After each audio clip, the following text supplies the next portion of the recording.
Hello, kauagat. Magandang tanghali. Sobrang hot ngayon. 'Di ba naalala niyo bumili ako kahapon ng backless na t-shirt sa TikTok.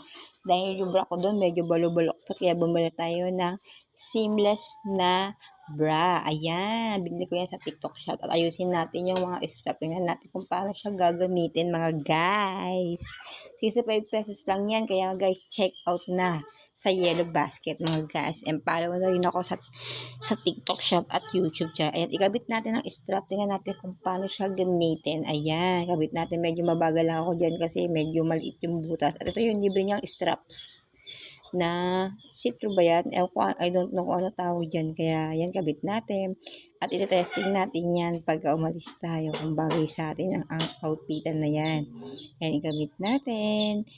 Medyo masikip yung ano, tsaka medyo maliit yung butas at medyo ano, mura lang to mga guys. Ang ganda pa niya, ang ganda ng quality niya. Hindi ba bakit yung ano yun na yung nipples ba? Yung kabit natin, dahan-dahan natin ikabit. At ayan, ikakabit natin. Medyo masikip talaga, hindi ko talaga siya makabit, promise. Hehehe.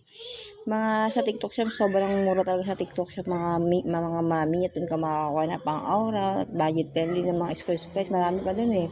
Halos lahat ng gamit ko sa TikTok shop, ito ka nabibili, kaya yun lang, bye bye.